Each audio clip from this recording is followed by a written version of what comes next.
ప్రభుత్వ ఆసుపత్రులకు వచ్చే రోగులకు నాణ్యమైన వైద్య సేవలు అందించాలని జిల్లా కలెక్టర్ వెంకటేష్ ధోత్రే తెలిపారు. ఆసిఫాబాద్ జిల్లాలోని రెబ్బన కేంద్రంలోని ప్రాథమిక ఆరోగ్య కేంద్రాన్ని జిల్లా వైద్యాధికారి తుకారాం భట్తో కలిసి ఆకస్మికంగా తనిఖీలు చేశారు. ఆసుపత్రికి వచ్చిన గర్భిణులను వివరాలు అడిగి తెలుసుకున్నారు. ఆసుపత్రి స్టోర్ రూమ్ పరిశీలించి రికార్డులను తనిఖీలు చేశారు. ప్రభుత్వ ఆసుపత్రులకు వచ్చే రోగులకు నాణ్యమైన వైద్య సేవలు అందించాలన్నారు. గర్భిణీలకు ఎప్పటికప్పుడు పరీక్షలు నిర్వహించి అవసరమైన తగు సూచనలు సలహాలు చేయాలన్నారు. ప్రాథమిక ఆరోగ్య కేంద్రాల్లో క్రిటికల్గా ఉన్న కేసులను జిల్లా ప్రభుత్వ ఆసుపత్రికి పంపించాలే తప్ప ప్రైవేట్ ఆసుపత్రికి పంపించకూడదని సూచించారు.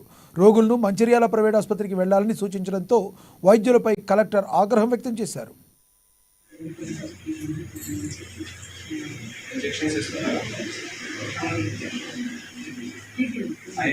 इंजेक्शन कोर्स 9.5 so మీరు పేషెంట్స్ అడిగిన